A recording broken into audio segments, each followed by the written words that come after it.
dalam kehidupan itu tidak akan berjalan sempurna seperti yang ingin kita rasakan. Selalu akan ada perbedaan pandangan. Ya, bahkan dalam kehidupan rumah tangga saja, ya maaf ya, Anda misalnya seorang istri mau ke sini saja mungkin masih bisa beda pandangan. Warna apa untuk jilbab yang dipakai? Ya, dengan suami bisa berbeda. Papa, bagus yang mana ya? Hijau atau kuning? Ah, kayaknya yang hijau deh gitu kan? Enggak, kayaknya kuning deh gitu kan? Masih mending ada dua pilihan. Begitu dipakai, pink. Bisa berbeda. Anak bisa berbeda. Jadi kesan pertama yang ingin dibangun bahwa dalam kehidupan sudah pasti akan ada keragaman pandangan. Dan yang kedua, yang tidak normal, keragaman pandangan itu boleh jadi melahirkan tindakan-tindakan yang kontraproduktif. Mungkin akan mendapatkan celaan. Allah dicela, malaikat dicela, Rasul dicela, Nabi dicela, sahabat dicela, tabi'in dicela, ulama dicela. Kita siapa yang mungkin belum menjadi bagian dari orang-orang itu dan ingin bebas dari celaan? Itu mustahil. Jelas sampai sini? Jadi kalau mendapatkan celaan, berbahagialah, berarti kehidupan kita normal. Jelas? Pernah mendapatkan celaan dalam hidup? Halo? Pernah disoal oleh orang lain? Pernah direndahkan oleh orang lain? Nah, Allah tuh memberi kesan kepada kita, jangankan engkau, Rasul yang paling mulia saja pernah mendapati itu. Tapi bagaimana seni mendapatkan ketahanan sehingga dalam dicela pun tetap tenang, dalam disoal pun tetap hatinya nyaman. Karena ketenangan itu yang membawa pikiran tenang dan tindakan yang terukur. Dan kadang-kadang ketenangan itu lebih penting bahkan dibandingkan dengan harta yang berlimpah. Seringkali saya berikan perbandingan dari sejak dulu kita belajar kan. Coba pilih mana? Saya yakin masih konsisten. Pilih mana? Kaya tapi gelisah atau miskin tapi tenang. Tidak boleh ada pilihan ketiga, saya tahu itu. Kaya tapi gelisah atau miskin tapi tenang, pilih mana? Ya, saya tahu. Kaya tapi tenang. Oke, di fase ini wahyu belum turun. Nabi sudah ngajar, turun wahyu, turun al-ala, turun beberapa surah. Tiba-tiba ada masa jeda, wahyu belum turun. Sepekan belum turun. Sebulan belum turun. Disitulah muncul seakan ada amunisi bagi orang-orang yang tidak senang dengan Nabi, tidak senang dengan ajakan Nabi pada kebaikan. Ini poin yang kedua. Kalau Anda berbuat baik, pasti ada tantangan. Ingat ya, kalau Anda berbuat baik, apapun itu, pasti ada tantangan. Yang menguji konsistensi kebaikan itu apakah serius untuk dilakukan atau tidak. Maka mulai muncul tuduhan. Lihatlah, Muhammad dari ditinggalkan sama Tuhannya. Itu Muhammad udah gila tuh, naik turun bukit, naik turun lagi, kayak orang bengong. Muhammad udah ada beban di pundaknya. Jangankan umatnya, Rasulnya saja yang mengklaim Rasul, punya masalah katanya. Ya kan? Dan ditinggalkan Tuhannya, kok masih mau ikut Muhammad? Maka dalam keadaan itulah kemudian ditunggu, naik turun, turunlah kemudian dua surah sekaligus, surah 93, surah 94, yaitu surah Ad-Duha dan Al-Insyirah. Nih. Oke. Ini materinya dahsyat ya. Penting sekali, saking pentingnya ini cepat habis tuh. Bismillah. Sekali lagi. Jazakallah khair. Lebih kelihatan ya. Baik, yuk pelan-pelan. Jadi turunnya surah Ad-Duha dan surah Al-Insyirah, hikmahnya satu atau fungsinya satu, memberikan petunjuk bagaimana mengatasi satu persoalan sesulit apapun, tapi masih dapat menghadapinya dengan keadaan yang tenang. Satu, surah ini atau dua surah ini diturunkan untuk membimbing setiap hamba menuju kepada ketenangan hati. Dua, membangun kekuatan mental sehingga dalam situasi apapun dia tetap kuat mengatasi berbagai persoalan kehidupan. Nanti terapannya banyak, di bisnis ada. Nanti saya turunkan contohnya. Kadang-kadang ikut tender, sudah bagus, sudah menang, tapi proyeknya diambil orang. Ada yang begitu? Nanti ada ayatnya, ada. Nanti kita turunkan. Udah siap-siap, kan? Pengen melamar, ternyata keduluan orang, gitu kan? Udah siap-siap, pengen dapat ini, mau lulus, ternyata nilainya nggak seperti yang diharapkan. Muncul, ada, selalu ada demikian.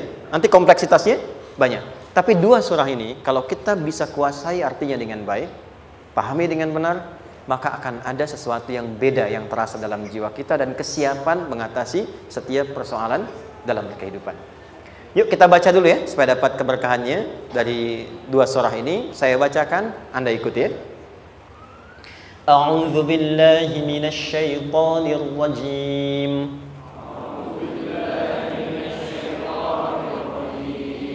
Bismillahirrahmanirrahim. Wadduha wal-laili idza saja ma wadda'aka rabbuka wa ma qala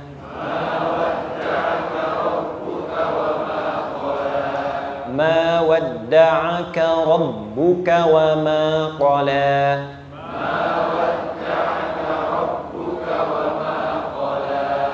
walal akhiratu khairul laka minal ula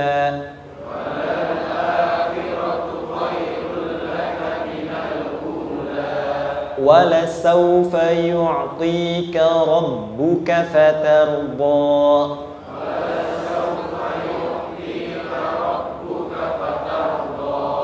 alam yajidka yatiman fa'awa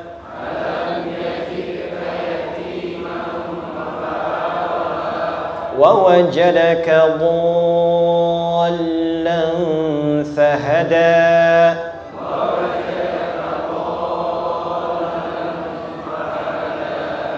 ووجدك عائلا فأغنى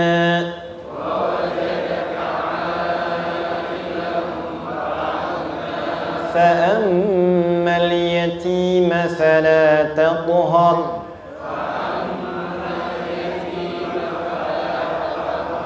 وأما السائل فلا تنهر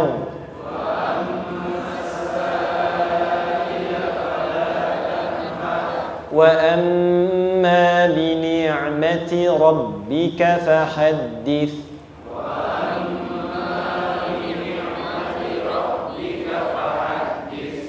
Satu surah dua, alhamdulillah. Izin saya bacakan tadi untuk diikuti supaya setidaknya kalau kita pulang dan ditanya bagaimana hidupmu engkau jalani, seperti apa engkau berinteraksi dengan Quran yang telah aku turunkan, maka kita pernah menjawab, ya Allah kami pernah baca akan itu. Jangan pernah kita berkehidupan sampai wafat dan tidak pernah berinteraksi dengan Quran walaupun sekedar membacanya. Wadduha, aku bersumpah, setiap huruf waw yang berada di awal kalimat di satu surah itu makna utamanya berarti sumpah. Ya, qasam, sumpah. Seringkali diartikan demi, ya. Wal asri, demi masa. Wal fajri, demi waktu fajar. Wal laili, demi malam. Intinya sumpah. Sebentar, pelan-pelan. Kalau Allah menyampaikan sesuatu kepada kita, yakin tidak? Saya ulang, yakin tidak? Serius? Hah? Kalau yakin, kenapa tidak dilakukan? Ya, itu pertanyaan besar ya. Baik, kalau Allah menyampaikan, tidak bersumpah pun, harusnya kita yakin. Tapi kalau Allah bersumpah, dalam kaidah ilmu tafsir, berarti ada sesuatu yang sangat penting, yang saking pentingnya akan sangat dibutuhkan oleh setiap hamba, sehingga diminta setiap hamba itu fokus menyimak apa yang mau disampaikan. Bahkan saking pentingnya menyimak itu, Allah bersumpah. Jelas? Kalau teman-teman menemukan di Quran ada ayat dibuka dengan sumpah, berarti ada kasih Allah yang tinggi yang akan disampaikan di ayat itu sampai meminta kita fokus untuk menyimaknya. Ad-duha, untuk memudahkan maknanya, teman-teman kalau waktu duha itu jam berapa ya? Oke, sebetulnya dimulai sejak matahari itu mulai naik, yang memantulkan ya atau menyinari cahayanya itu mulai terasa lembut. Ya, kalau misalnya kita ambil 1,5 jam setelah subuh. Sekarang subuh 4:30 lah, taruhlah 4:30 ya. 1,5 jam berarti jam 6 kan? Nah, itu awal duha tuh. Awal duha. Sampai ke pertengahan kurang lebih 9:30, jam 10. Akhir duha jam 11 sampai menjelang ke zuhur. Awal duhanya disebut dengan syuruk namanya. Syuruk. Jadi syuruk itu awal duha. Kalau sudah jam 6 ada cahaya matahari ya. Enak nggak ke tubuh kita itu? Nyaman nggak? Jam 8 enak nggak kalau berjemur ya? Jam 9 enak ya? Nah, ini kata kiasan dalam bahasa Arab. Kalau kita merasakan sesuatu yang enak, nyaman, memberikan manfaat yang banyak, itu orang Arab sering memberikan kiasan dengan waktu-waktu tertentu. Di antaranya duha. Jadi kalau kita menemukan kalimat duha, jangan langsung diartikan ke waktu duhanya. Boleh jadi yang diinginkan adalah makna di balik itu, yaitu semua kenikmatan dan kenyamanan yang didapatkan. Cara mengartikan ini, wadduha, aku bersumpah, kata Allah, ya Muhammad, demi semua kenikmatan yang kau rasakan dalam hidup, seperti engkau merasakan kenikmatan cahaya duha itu. Jelas? Wal-laili idza saja, dan aku bersumpah, al-lail, lail itu apa? Malam. Baik, lail turunannya, layali jamaknya, lela, lili, lala, itu malam. Jadi kalau ada ibu leli, ibu malam-malam ya. Lail. Oke. Lail itu malam. Malam gelap nggak? Gelap. Tapi kalau gelapnya gulita, tidak ada cahayanya, gelap betul gitu. Gelap ya. Misalnya sedang kita dapati misalnya satu momentum padam lampu, padam semua, dan pas gerhana misalnya gelap sekali. Nah, itu bahasa Arabnya disebut dengan saja namanya. Ya, saja. Wal laili idza saja. Dan malam apabila telah gulita. Zaman Nabi kan gak ada lampu ya, belum ada PLN ya, dan seterusnya. Jadi gelapnya betul-betul gelap. Saya mau tanya sebentar, biasanya kalau situasi gelap itu mudah nggak menemukan benda tertentu? Melangkah mudah atau sulit? Tidak mudah untuk dilakukan kan? Dalam bahasa Arab, kalau kita ingin mengungkapkan satu kegamangan yang luar biasa, sampai kita merasakan gelap dan sulit melangkah, bukan hanya karena nggak ada cahaya, mungkin karena ada pekerjaan tertentu yang menyulitkan, masalah tertentu yang menyulitkan, sehingga merasa seakan-akan kita tuh gelap. Makan nggak enak, melangkah susah. Pernah nggak merasakan situasi yang saking beratnya satu beban itu seakan-akan makan nggak mau, melangkahnya berat, ada vertigo, kadang-kadang pusing. Pernah merasakan itu? Itu bahasa Arabnya, wal-laili idza saja. Perhatikan kalimatnya, ya Muhammad sallallahu alaihi wasallam, aku bersumpah demi semua kebahagiaan dan kenikmatan yang engkau pernah raih seperti merasakan kenikmatan cahaya duha. Dan mungkin persoalan hidup yang pelik yang membuat engkau merasakan kesulitan seakan-akan merasa di suasana gelap yang gulita. Ma wadda'aka rabbuka wa ma qala. Tanamkan dalam jiwamu yang paling dalam, aku tidak akan pernah meninggalkanmu. Ada suami pulang dari pekerjaan, mendapati istri sedang termenung dan mengalir air matanya. Tiba-tiba suaminya datang mengatakan, hangat sekali pada istrinya, di sampingnya, membelainya dan mengatakan, "Ma, demi semua suka yang pernah kita lalui bersama, dan demi duka yang mengalirkan air matamu saat ini pun, tanamkan dalam hatimu yang paling dalam, Papa akan selalu bersama Mama dalam setiap situasi itu." Kira-kira para ibu merasakan itu bagaimana perasaannya? Masa sih?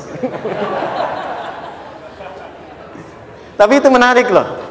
Menarik ya. Jadi kalau teman-teman ngaji surat Yusuf, di surat Yusuf itu laki-laki diilustrasikan dengan matahari, perempuan diilustrasikan dengan rembulan. Ya. Inni ra'aitu ahada asyara kaukaba wasyamsa wal qamara ra'aituhum li sajidin. Ayah, aku melihat bulan dan matahari serta 11 gemintang sujud hormat kepadaku. Jadi matahari diartikan itu sebagai laki-laki, suami, ayah. Kenapa disebut matahari? Diilustrasikannya, matahari itu kan menyengat dengan kuat. Kalau kita menjemur, mengeringkan pakaian, melindungi. Tipikal suami itu melindungi. Ada yang ganggu istri, sengat dengan kuat. Ada air mata yang mengalir, hei, keringkan itu sehingga tidak larut air mata mengalir di pipinya. Itu matahari. Sebaliknya rembulan. Rembulan itu kan enak dipandang, bukan bulannya ya. Bukan bulannya. Kalau bulannya kan desainnya nggak sempurna, baik terlihat. Tapi cahaya rembulannya. tampil dengan indah, tampil dengan baik, enak dipandang, menenangkan, dan tidak tertukar. Jangan sampai ada istri jadi matahari, suami jadi rembulan. Jelas ya? Dengan kekuatan bulan aku menghukummu, ya kan? Itu salah. Oke. Tahan sampai sini, tahan. Lihat baik-baik. Saya berhenti sampai sini dulu. Kalau di Quran ada ayat menyebutkan, tidak spesifik orang yang disebutkan dan kapan kejadiannya, maka peristiwa itu akan terjadi dan dialami oleh kemungkinan generasi berbeda di setiap masa dengan tokoh berbeda tapi perasaan yang serupa. Sebaliknya, kalau disebutkan namanya, jelas identitasnya, kapan kejadiannya, maka peristiwa itu hanya akan menimpa orang tersebut dan tidak akan dialami lagi orang lain setelahnya. Saya tanya dulu yang akhwat, yang perempuan, kenal Maryam?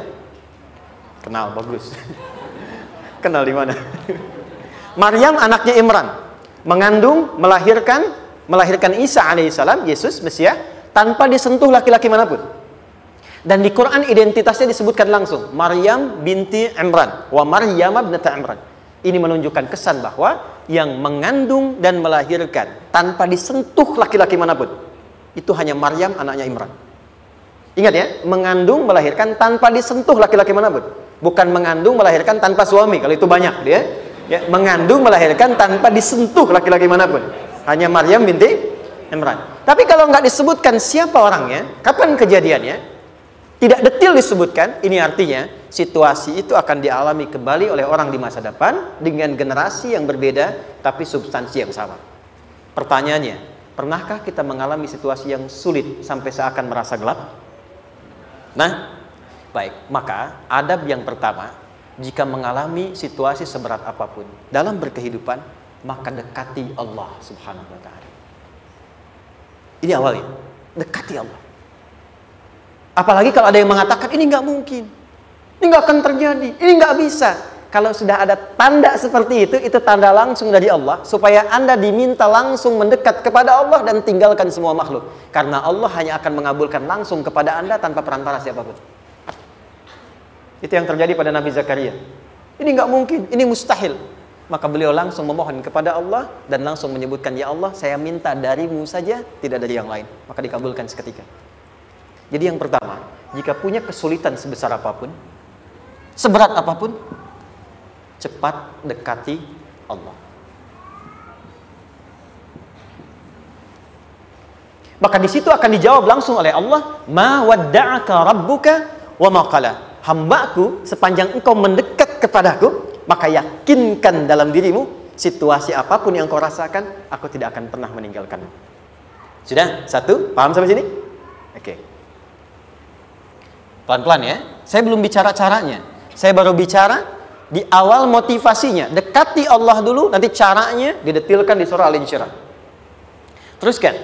Ma wadda'aka rabbuka wa ma qala. Walal akhiratu khairul laka minal. Perhatikan. Hei, seberat-berat bebanmu saat ini, ingat, satu saat akan tuntas. Dan ini pun ujian. Kalau sudah meninggal, gak ada ujian lagi. Dan nanti kehidupan yang sekarang, apapun yang kau pertentangkan, perdebatkan, perselisihkan, itu semua akan ditinggalkan. Jadi ternyata Allah mengungkap hakikat kehidupan dunia. Apapun yang diperselisihkan, tuh unik ya. Orang berselisih pada yang akan ditinggalkan. Aneh nggak? Ada orang berebut makanan, ya kan? Rebutan sampai berkelahi dan sebagainya. Pada akhirnya makanan yang diperebutkan itu pun akan ditinggalkan. Yang ini meninggal, itu meninggal. Jadi memperebutkan sesuatu yang pada akhirnya akan berakhir. Kata Allah, Allah sampaikan, jika Anda mengalami situasi, sesuatu yang mungkin membuat berat, tanamkan pada jiwa kita, hei, yang aku kejar-kejar ini, boleh jadi aku akan tinggalkan juga. Kenapa aku harus menangisi dan larut pada sesuatu yang tidak abadi? Maka Allah hibur kita dengan mengatakan, kamu tenangkan diri dulu. Semua yang kamu pikirkan sampai membuat kamu berat begini, pada akhirnya kamu tinggalkan. Dan yang abadi itu akhirat. Walal akhiratu khairul laka minal. Dua, pelan-pelan sikapi setiap masalah dengan proporsional. Jangan terlalu larut dalam sesuatu. Dapat job satu, pengen, udah siap, kontraknya besar, tiba-tiba hilang. Dipikirin, Anda mikirkan itu pun nggak akan balik. Proporsional aja dulu. Ya, nanti caranya akan turun nanti di alim syirah. Tenangkan diri dulu. Prasangka baik kepada Allah Subhanahu wa taala. Boleh jadi apa yang Allah ingin berikan sebagai pendahuluan sekarang belum sampai kepada kita karena Allah menyiapkan yang lebih baik di balik itu. Kita belum tahu ada apa di balik itu sehingga kita tidak dapatkan itu. Sehingga kemudian Allah katakan walal akhiratu khairul laka minal ula. Teruskan wala saufa yu'tika rabbuka. Pelan-pelan, orang yang punya sikap seperti ini itu cenderung lebih dekat mendapatkan ridha Allah dibandingkan dengan orang-orang yang larut dalam kesulitan. Orang yang move on dengan setiap persoalan dalam kehidupan, cepat berpikir secara proporsional, tidak menggantungkan hidupnya pada persoalan tertentu sehingga membuat dia menjadi beban, itu lebih mendekatkan dirinya kepada ridha Allah dibandingkan dengan orang yang meratapi persoalan hidupnya. Ya. Pelan-pelan. Jadi spiritnya, kalau punya masalah apapun, jangan dilarutin terus. Gak usah diratapi, cepat move on. Berpikir lagi, rencanakan lagi. Nanti, detailnya ada di Al Insyirah. Tapi poin besarnya, janji Allah mengatakan, kalau Anda bisa move on, proporsional, maka yang dijanjikan oleh Allah, di situ Allah percepat datangnya ridha Allah Subhanahu wa taala. Kalau ridha Allah sudah datang, maka akan dua yang diberikan. Pertama kali, ketenangan di dalam jiwa, dan yang kedua, kemampuan untuk berikhtiar lebih baik mencapai apa yang diinginkan. Satu, kalau ridha Allah sudah diberikan pada seorang hamba, yang pertama diberikan ketenangan dalam jiwa. Bukan dunianya dulu. Bukan apa yang Anda ingin harapkan dulu. Pengen sesuatu, ya, pengen materi, pengen kedudukan, pengen lulus anaknya ujian, ya kan? Tiba-tiba terjadi sesuatu, diratapin, alih-alih meratap, alih-alih membuat status, alih-alih menyulitkan diri, kata Allah, terima dulu proporsional. Setelah itu dekatkan diri kepada Allah, turun ridha Allah, begitu turun yang pertama diberikan ketenangan kepada hati. Tenang dulu. Kalau sudah tenang, nanti dibimbing menyelesaikan apa yang sedang dihadapi itu. Itu poin yang ketiga. Pelan-pelan. 4. Kita masuk ke detail sekarang. Perhatikan baik-baik. Ini yang paling menarik. Alam yajidka yatiman fa'awa. Muhammad SAW, bukankah dulu engkau yatim? Punya banyak masalah? Aku selesaikan juga. Ayahmu meninggal sebelum lahir, ada ibu. Ibu meninggal, ada kakek. Kakek meninggal, ada paman. Ya kan? Ada teman yang menemani Sayyidah Khadijah, teman yang setia, semua kebutuhan tersedia. Artinya Pak, perhatikan baik-baik. Kalau Anda punya masalah sekarang, jangan sampai melupakan yang dulu-dulu pun pernah tuntas Allah selesaikan. Jadi kalau sekarang sedang punya persoalan, jangan sampai satu masalah ini membuat Anda kehilangan harapan dan kehidupan. Sementara Anda sadar, dulu pun banyak masalah kok selesai juga. Kenapa dengan yang satu ini kita harus jatuh? Sekarang usia berapa? 20, 30, 40, 50. Sekarang usia 50 tahun, ada masalah, baru 5 menit datang, sudah merasa jatuh. Yang 50 tahun ke belakang yang banyak selesai itu kita nilai atau tidak? Maka kata Allah, seperti yang dulu pernah aku selesaikan ribuan masalah itu, yang sekarang pun mudah aku tuntaskan. Jelas? Nah, secara psikologi, orang-orang yang selalu bertindak seperti itu akan selalu punya harapan lebih tinggi untuk menyelesaikan persoalannya. Jadi kalau sedang punya masalah, pikirkan yang dulu juga selesai, masa yang sekarang nggak selesai. Itu prinsipnya. Secara psikologis demikian. Jelas ya? Oke. Wa wajadaka dhallan fahada. Muhammad, dulu engkau pernah mengalami melihat masyarakat banyak berbuat yang tidak baik, aku berikan petunjuk. Kuncinya fahada di situ. Orang yang punya motivasi kuat dan keyakinan untuk bisa menyelesaikan persoalannya, maka dia akan lebih cepat mendapatkan petunjuk Allah untuk mendapatkan solusi terbaik. Ada sini. Saya agak cepat ya, mohon izin. Wa wajadaka 'ailan fa'aghna. Bahkan, maaf, bukan sekedar selesai, kalau perlu saya bikin kaya, kata Allah. Aghna itu kalau ilmu, ilmunya luas. Kalau harta, hartanya banyak. Kalau kedudukan, kedudukannya tinggi. Hei, engkau yang sedang mengejar kedudukan, aku tahan sebentar karena ada yang nggak bagus untukmu di sini. Tapi kalau kamu terima, aku angkat itu lebih daripada apa yang kamu harapkan.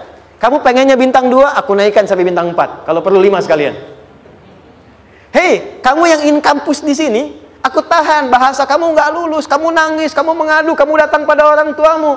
Orang tua mulai protes, mulai curhat, macam-macam. Terima dulu. Mungkin di sini ada yang tidak baik, seperti doa ibumu yang sering memohon, ya Allah, jangan sampai anakku berbuat yang salah. Jangan sampai terjebak narkoba. Jangan sampai terbawa tawuran. Di sini ada yang kurang tepat untukmu. Kalau kamu ridha, kamu terima, kamu proporsional, bahkan aku pindahkan ke kampus yang lebih baik yang tidak kamu bayangkan sebelumnya. Di orang-orang yang selalu menerima apa yang Allah ujikan dan ridha dengan itu, maka Allah akan angkat derajatnya bahkan melebihi ekspektasi dirinya. Paham? Kalau sudah seperti itu, maka lihat ujung ayatnya. Lihat ujung ayatnya. Fa'ammal yatima fala taqhar. Hei, maka jangan pelit berbagi kepada orang lain. Share. Kalau sudah sukses, share. Berbagi, bukan hanya materi, bagi ilmunya, ya, bagi kebahagiaannya. Wa ammas sa'ila fala tanhar. Jangan sampai nunggu orang minta. Kalau lihat ada kawan yang butuh, sekarang Anda sukses. Tapi boleh jadi kesuksesan Anda itu tangganya dari teman-teman Anda. Kalau sudah teraih ke atas, lihat lagi anak tangganya ke bawah. Ajak teman, jangan ditunggu minta. Ajak, bawa dia, berikan peluang. Jangan sampai dia minta, apalagi Anda bentak-bentak. Aku kan yang dulu bantu kamu. Jangan sampai keluar kata-kata itu. Kamu bisa naik di atas karena aku kan yang dulu bantu kamu. Kamu bisa jadi pemeran utama karena aku yang rekomendasikan. Karena aku yang dorong kamu, misal. Jangan sampai keluar kata-kata itu. Apalagi langsung keluar, tidak. Ini karena ilmuku saja misalnya. Kalau itu bisa dilakukan dengan baik. Lihat ujungnya. Wa amma bi ni'mati rabbika fahaddits. Maka semua nikmat yang dirasakan akan mudah untuk diimplementasikan dan disyukuri. Jadi semua nikmat itu bukan cuma dirasakan. Jadi membagi semua nikmat itu adalah rasa terbaik untuk menikmatinya. Maaf ya, Anda kalau punya makanan, dimakan sendiri. Dengan dibagi sama-sama, kira-kira rasa nyamannya yang pertama atau yang kedua? Kedua. Makan sendiri, enaknya sendiri kan? Tapi ketika ada teman berbagi dan tahu, oh enak ya, nyaman ya, ada kebahagiaan, ada ngobrol, ada tertawa, ada kebersamaan, itulah inti nikmat yang sesungguhnya. Wa amma bi ni'mati rabbika. Ternyata masalah yang diberikan bukan ingin memberikan beban, tapi ujungnya, endingnya supaya Anda bisa mendapatkan nikmat berkualitas yang bisa dibagi. Lihat surat Ad-Duha itu jangan cuma lihat awalnya, lihat ujungnya. Ternyata ketika seseorang mendapat masalah seberat apapun, itu bukan ingin membebani, tapi ingin meningkatkan kualitas hidupnya supaya mendapatkan nikmat yang lebih besar dan merasakan nikmatnya itu dengan berbagi. Itu poinnya. Jadi kalau sampai sini kita paham dan kita beri nama misalnya dengan fikih ujian, jadi kalau desain ujian ini sistematikanya kita pahami, maka tidak ada alasan untuk mengeluhkan persoalan. Jadi melihat masalah itu bukan sebagai beban, pada akhirnya melihatnya sebagai tangga untuk mencapai kebahagiaan. Jelas sampai sini? Baik, kalau sudah seperti ini ingin punya masalah atau tidak ingin punya masalah? Tidak. Ingat ya, jadi kalau anak pulang bawa masalah, dilihatnya jangan beban. Oh, Allah ingin menaikkan kualitas pada anak saya, yang dengan itu menjadikan ia mendapatkan nikmat yang belum pernah didapati. Kalau rumah tangga sedang ada masalah, jangan banyak diperseterukan, tapi direnungkan sejenak. Oh, Allah ingin meningkatkan kualitas rumah tangga ini, sehingga kita bisa mendapatkan nikmat yang tidak pernah didapati sebelumnya. Makanya nikmat berumah tangga itu yang terbesar, selalu bertambah ketika menyelesaikan masalah. Silahkan cek. Kalau sedang ada masalah berseteru kan? Tapi setelah selesai kan jadi lebih nikmat ya? Ya? Lebih senang lagi, lebih cair lagi, lebih bahagia lagi, lebih mendukung lagi. Ternyata ada nilai-nilai kebaikan yang tersimpan yang belum disadari sepenuhnya. Pertanyaannya, kadang-kadang mudah diucapkan tapi tidak mudah mempraktekkan. Bagaimana itu semua bisa ditempuh dengan baik sehingga ketika mengalaminya kita bisa tenang menghadapinya. Maka turunlah surah Al-Insyirah. Saya cepat.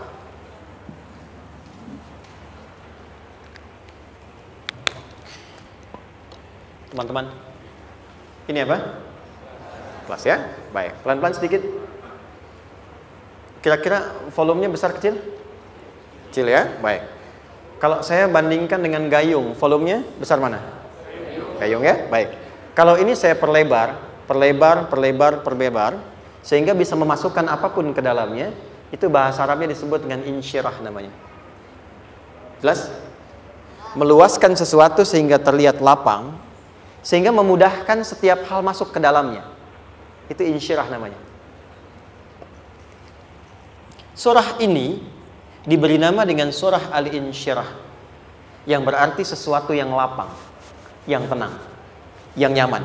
Yang diharapkan dengan keadaan hati yang lapang, nyaman, tenang itu, segala persoalan yang dihadapi dalam kehidupan akan mudah diterima dan tidak berdampak besar dalam menyikapinya. Maka bagaimana kemudian Allah memberikan turunan-turunan petunjuk supaya apa yang diharapkan ini bisa tercapai? Satu, izin mengilustrasikan. Saya kasih cerita sebentar. Ada seorang anak muda, kisah ini sangat viral, hampir setiap kita bisa mendapatinya. Datang kepada seorang kakek tua di sisi danau yang jernih sekali airnya. Dia berkeluh kesah tentang persoalannya. Dia katakan, saya punya masalah begini. Berat sekali terasanya. Kakek itu kemudian permisi, dia hanya membawa 2 genggam garam. Kemudian beliau bawa 1 gelas, ilustrasinya seperti ini. Dimasukkanlah kemudian garam itu ke gelas itu.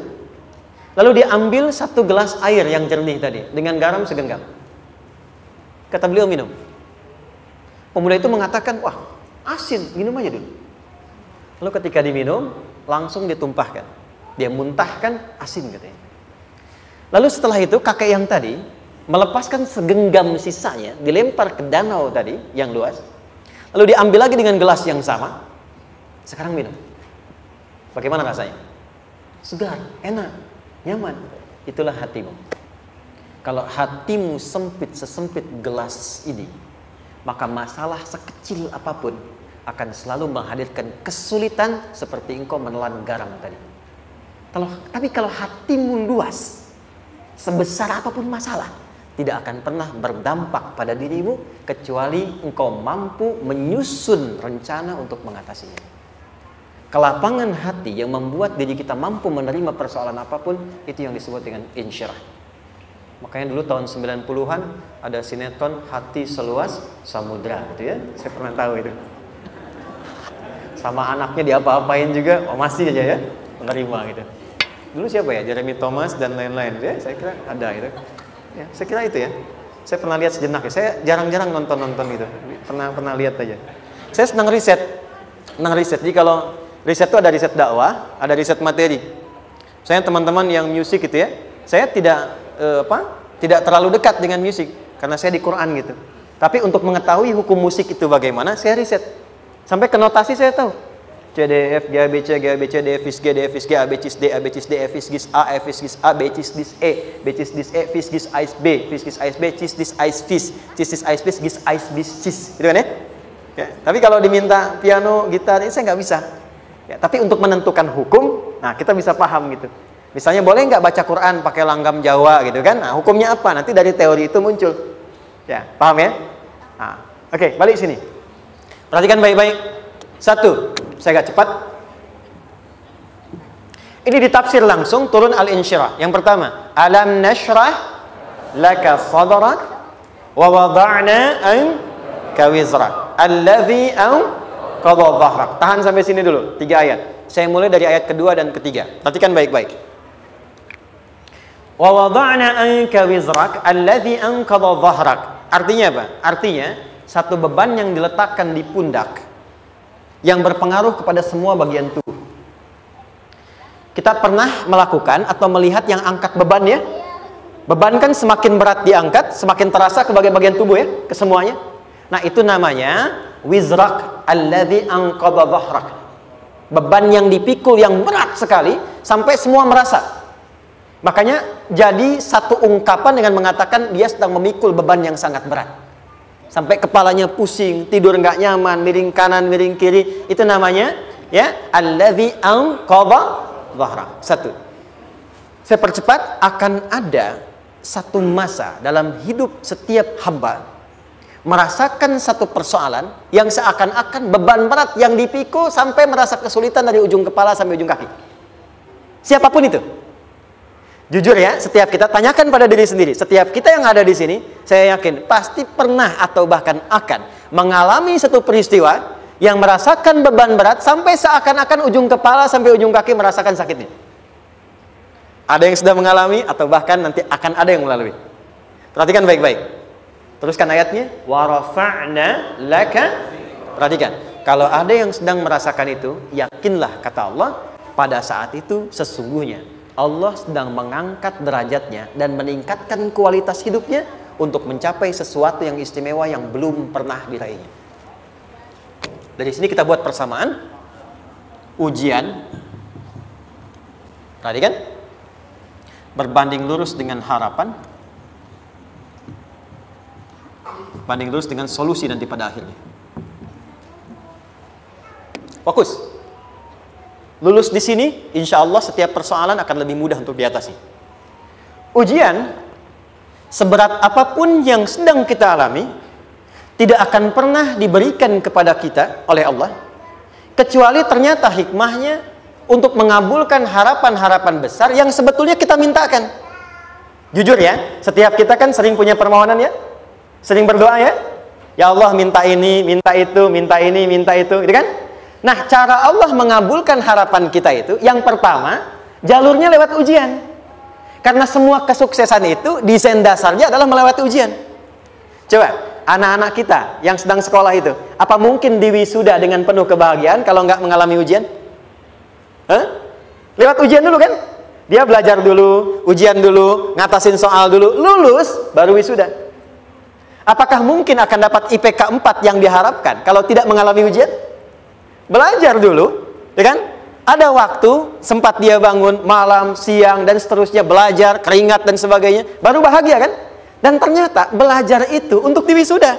Sebab kalau kita tidak belajar, mustahil dapat wisuda. Kalau tidak lewat ujian, mustahil dapat ijazah. Karena ternyata harapan itu, hukum dasarnya dalam berkehidupan, bisa diraih dengan melewati ujian. Ini poinnya. Jadi mohon, kalau sedang mengalami sebuah peristiwa, dan kita harus menghadapi itu, coba renungkan. Sebetulnya pernah berdoa apa sampai kita mengalami itu, sehingga dengan jalan itulah sebetulnya Allah ingin mengabulkan harapan yang dulu pernah kita mintakan. Jelas? Oke, satu. Yuk turunkan rumusnya pelan-pelan. Quran surah kedua ayat 286. Ini kesini dulu baru nanti kita balik lagi. 2 Al-Baqarah ayat 286. La yukallifullahu nafsan illa wus'aha. Tahan sampai sini. Lihat baik-baik. Hukum yang pertama. Hukum pertama. Allah tidak mungkin menguji seorang hamba di luar batas kemampuannya. Jadi kaidah yang pertama tadi, kalau kita sedang diuji, sebetulnya ada harapan dan doa yang pernah kita mohonkan dan Allah ingin mengabulkan itu, jalan pertamanya lewat ujian. Tapi adilnya Allah, tidak akan pernah kita diuji kecuali sesuai dengan kemampuan kita. Jadi kalau nggak mampu, nggak mungkin diberikan ujian. Ingat ya, kalau tidak mampu, tidak mungkin diberikan ujian. Artinya harapan yang kita mohonkan pun akan sesuai dengan kemampuan kita. Jadi kalau kita minta sesuatu nggak mungkin bisa menggunakannya, nggak akan dikasih. Nah, balik ke sini untuk memberikan ketenangan kepada hati kita. Kalau sedang menerima persoalan, setelah kita mengatakan, oh ini mungkin ada harapan yang ingin saya dapatkan, jalannya lewat sini. Untuk memberikan ketenangan kepada hati, begitu persoalannya tiba, langsung katakan pada diri kita, saya pasti bisa menjalaninya. Mustahil saya diuji kalau nggak mampu menjalaninya. Itu bahasa singkatnya. Ingat ya, kalau ingin mudah menyelesaikan persoalan, kata Quran, setiap ada ujian, langsung katakan pada hati kita, insya Allah bisa. Nggak mungkin saya diuji kalau saya nggak sanggup. Jelas? Dan tanamkan itu pada hati yang paling dalam. Ini nggak mudah. Kalau cuma disimpan di pikiran, jadi beban. Tapi kalau Anda tanamkan dalam hati, seberat apapun masalahnya, pasti saya sanggup, pasti saya bisa. Pernah lihat dulu ada acara 90-an Benteng Hattori? Oke? Benteng Takeshi ya? Takeshi ya? Gitu kan, artinya kan bisa jawab ya. Saya tahu Ninja Hattori mendaki gunung, lewati lembah, ya tahu ya. Songgoku, Songgohan, apa? Saya tahu itu. Songgoku, Kamehameha, Piccolo itu, yang nulisnya Suzuki Watanabe, saya tahu itu. Benteng Hattori, balik lagi ya. Benteng Takeshi ya. Puncaknya kan main pakai itu kan, pakai tanknya dan sebagainya. Tapi pernah ingat gak satu episodenya itu? Begitu akan bertarung, kan selalu ada motivator di sampingnya itu mengatakan, ayo, kamu bisa, gitu kan? Wah, namanya. Dia nggak ngaji Quran tuh. Kita punya ayatnya. Pernah nggak? Buka lagi ya dulu ya. Oke. Korea, kenapa bisa nyusul Jepang? Salah satunya, waktu Jepang itu maju, setiap di Korea itu ditanamkan dari mulai anak-anak TK-nya. Kita harus lebih daripada Jepang. Sejak anak-anaknya TK. Itu ditanamkan betul. Kita bisa, kita dari TK. Sehingga ketika di sana bikin Honda, sini Hyundai. Hyundai kan dibacanya Hyundai, kan? Sana Honda, sini Hyundai gitu. Di apapun yang dibuat Jepang, Korea harus lebih unggul. Itu ditanamkan dari awal. Bisa. Kita itu sekarang punya ayatnya. Jadi kalau sedang punya masalah seberat apapun, katakan pada diri kita, insya Allah bisa. Gak mungkin diuji kalau nggak sanggup. Bisa insya Allah. Bisa. Kenapa mah? Bisa. Jelas? Oke. Sudah di situ teruskan. Lanjutkan. Warafa'na laka dzikra. Teruskan. Fa inna ma'al usri. Nah, ini poin terbesarnya. Fa inna ma'al usri yusra. Fa huruf yang menunjukkan sesuatu berlangsung dengan cepat. Inna di ilmu nahwunya berbunyi begini, di gramatikal bahasa Arab. Harfun nasbin wa taukidin. Tansibul isma wa tarfa'ul khabara. Mabniyun 'alal fathi la mahalla lahu min al-i'rabi. Paham? Tidak. Inna huruf yang digunakan untuk menguatkan informasi agar ditancapkan ke dalam hati sekuat-kuatnya dan jangan pernah ragu. Jadi kalau orang Arab itu nancapkan tongkat begini dan kuat, tidak goyah, itu nasab namanya. Nasabar rajul asahu fil ardi. Inna ini harfu nasab. Jadi kalau ada di Quran dibuka informasinya dengan inna, maksudnya begini, hei, tancapkan informasi dalam hatimu dengan kuat, jangan pernah ragu. Yakinkan pada dirimu. Apa yang harus diyakinkan? Ma'al usri yusra. Inna ma'al usri yusra. Usrun sama dengan yusrun. Lari ke sini.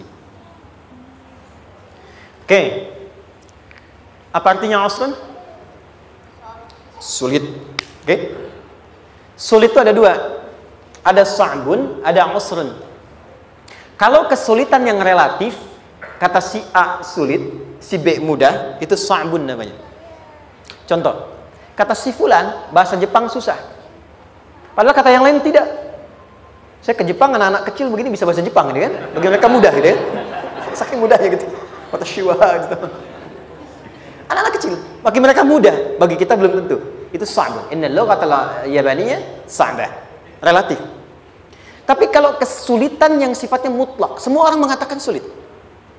Maaf, bawa mobil, sulit atau mudah? Bukan mengendarai ya, bawa mobil, bawa. Sulit ya? Sulit ya? Baik, sepakat sulit semuanya. Nah, itu dalam bahasa Arab dikenal dengan usrun. Kesulitan yang semua sepakat bahwa itu susah. Sulit, semua sepakat. Dan ketika ada orang bicara, aku sedang punya masalah begini. Semua mengatakan, wah itu nggak mudah, itu nggak mudah. Itu usrun namanya. Lawannya, kemudahan yang relatif disebut sahlun. Tapi kemudahan yang semua sepakat bahwa itu mudah, itu yusrun namanya. Mengangkat spidol, semua mengatakan mudah, ringan. Itu yusrun namanya. Perhatikan, Allah tidak memasangkan sa'bun dengan sahlun, tapi memasangkan usrun dengan yusrun. Orang-orang yang punya keyakinan kuat, setiap persoalan itu akan selesai. Dan dia mengatakan pada dirinya, aku bisa melewatinya. Maka, perhatikan kalimatnya kata Quran. Inna ma'al usri yusran. Sesulit apapun masalah yang sedang dia alami, maka Allah akan datangkan solusi semudah-mudahnya yang bisa dia nikmati. Dengan kata lain, kalau kita bawa ke bahasa psikologi, kalau sedang menghadapi persoalan seberat apapun, selain kita mengatakan, ini pasti bisa saya lalui, saya insya Allah sanggup mengatasinya, katakan pada diri kita, ini pasti selesai. Pasti ada solusinya, pasti mudah. Katakan, walaupun memang solusinya belum datang, tapi tenangkan pada diri kita dengan mengatakan, inna ma'al usri yusra. Bahasa psikologinya, katakan pada diri kita, ini pasti selesai. Nggak mungkin nggak selesai, pasti ada solusinya, pasti mudah. Itu lebih memberikan harapan pada diri kita untuk menuntaskan persoalan dibandingkan dengan meratapinya. Jelas? Teruskan. Fa inna ma'al usri. Kalau masih ragu kata Allah, katakan lagi sekali lagi. Sampai hati kita merasa nyaman.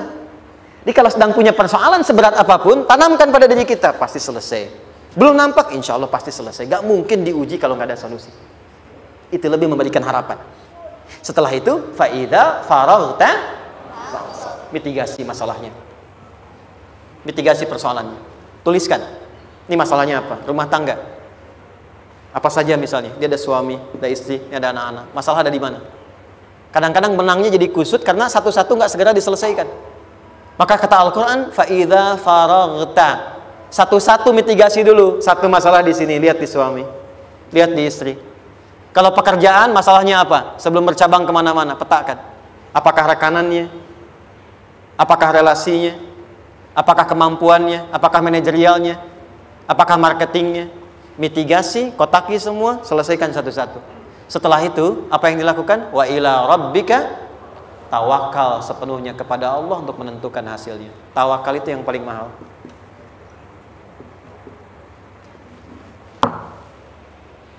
Anda kalau nggak punya kepasrahan, stres. Karena selalu memikirkan apa yang mau dikerjakan dan selalu orientasi pada hasil. Kita punya tawakal. Kalau kita mampu menyerahkan sesuatu, gini. Di sini ada orang yang paling jago misalnya main basket. Ada pertandingan basket. Begitu dibuka, udah tim musyawarah serahkan aja pada si fulan. Kan? Dia yang paling jago, dia. Bukankah dengan menyerahkan itu bukan hanya kita berikan sebuah tugas, ya kan? Tapi dengan itu ada kelapangan tersendiri kan? Yakinlah sukses, dia paling hebat. Pernah ada perasaan gitu? Sekarang, siapa yang paling mampu menguasai? Siapa yang paling hebat menyelesaikan segala hal? Siapa yang punya segalanya? Bukankah Allah? Orang-orang yang punya tingkat tawakal yang tinggi, maka satu, dia akan lebih stabil keadaan mentalnya dan tidak akan pernah gelisah dengan kekecewaan. Nggak ada kecewa. Karena tawakal itu kalau sudah kepasrahan pasti menerima hasil. Kalau sudah tawakal, terserah Allah tetapkan apa saja. Mau dapat sekarang, dapat besok, dapat nanti. Puncak yang paling tinggi, tugasmu hanya berikhtiar semampu yang bisa dilakukan. Selanjutnya, biarkan Allah menetapkan apa yang menjadi bagian dari maslahat kehidupan kita. Saya tutup. Cara Allah menjawab harapan kita ada 3. 1. Memberi langsung apa yang kita mintakan. 2. Menunda itu sampai kita siap menerimanya. 3. Mengganti apa yang kita inginkan dengan apa yang kita butuhkan. Saya ulang ya. 1. Memberi langsung apa yang kita mohonkan. Misal, ya Allah saya ingin A misalnya. Anak saya pengen ke ITB. Tapi nggak mungkin tiba-tiba langsung masuk ITB kan? Pasti lewat ini dulu kan? Ada ujian dulu. Ikut tes. Dan seterusnya diterima. Sesuai. 2. Kadang menunda sesuatu sampai dia sanggup menjalaninya. Anda punya anak usia 5 tahun. Pengen diberikan motor, Anda mampu untuk memberi motor, dikasih nggak? Tidak. Sampai dia sanggup mengendarai motor, baru Anda berikan. Terkadang ada yang kita minta sekarang, tidak didapati sekarang. Tapi ternyata tahun depan kita dapat. Kita harus sadar bahwa anugerah yang kita dapatkan tahun depan itu sebetulnya adalah hasil doa kita di tahun ini. Pernah dengar nggak kisah viral? Nabi itu berdoa, baru dikabulkan setahun setengah. Setahun 6 bulan. Padahal itu Nabi loh. Kiblat pertama kita kemana? Palestina kan? Baitul Maqdis kan? Nabi berdoa, mohon terus nengok ke langit. Al-Baqarah 144, minta. Jawabannya turun setelah setahun setengah. Setahun 6 bulan. Ada yang mengatakan di tafsir setahun 8 bulan. Baru dikabulkan setelah setahun setengah. Padahal kurang soleh apa Nabi? Nabinya siap, mungkin umatnya yang belum siap. Nabinya siap, tapi ada tantangan di masyarakat yang tidak mudah, yang mungkin bisa meruntuhkan dakwah. Baru dikabulkan setahun setengah. Ketika semua umatnya sudah bisa siap menerima itu. Boleh jadi, apa yang diminta orang tua sekarang, terkabulnya mungkin belasan puluhan tahun pada anaknya yang nomor sekian. Tahu Imam Syafi'i? Imam Syafi'i itu kan nama aslinya Muhammad. Bapaknya Idris. Kakek yang ke atas, yang ketiga namanya Syafi'i. Kenapa disebut Imam Syafi'i? Dinisbatkan pada kakek yang ke atasnya. Ternyata kakeknya ini seorang ulama besar, saleh, memohon kepada Allah. Setiap di keturunannya ada yang bisa menggantikan lebih soleh, lebih baik lagi. Ternyata yang didapatkan bukan dari anaknya, tapi generasi keturunan yang kesekian. Anda belum sekarang bisa hafal Quran. Misalnya, Anda bermohon, berdoa, boleh jadi yang hafal, mungkin bukan di anak, bisa di cucu, bisa di bagian keluarga yang lain. Maka, terkadang tawakal itu tidak hanya memberikan hasil yang cepat, tapi memberikan keindahan yang terasa tertunda, tapi melengkapi kebahagiaan yang dirasakan. Penutupnya, boleh jadi minta ke ITB, diterimanya di Unpad. Minta motor, dapatnya mobil. Kalau itu senang, luar biasa. Minta mobil, dapatnya motor, gitu kan? Ternyata kadang-kadang di sini yang terakhir, saya tutup, Allah mengabulkan apa yang kita butuhkan, bukan apa yang kita inginkan. Anak Anda sakit, dibawa ke dokter. Kata dokter, jangan dulu makan jeruk. Maka Anda pulang, dia minta jeruk. Anda berikan apel. Saya nggak mau apel, mah. Saya pengennya jeruk. Nggak apa-apa, nah. Ini apel rasa jeruk, misalnya kan. Anda berikan. Ternyata apa? Bukan ingin menyakiti dan tidak mengabulkan keinginan anak, tapi lebih memberikan apa yang dia butuh. Kadang-kadang maaf ya, teman-teman mintanya proyek A, udah capek, di situ nggak dapat, dapatnya di yang lain. Teman-teman, itu Allah berikan sebetulnya hasil ikhtiar Anda yang sebelumnya. Cuma dikasih yang lebih baik, yang tidak Anda pernah bayangkan maslahat.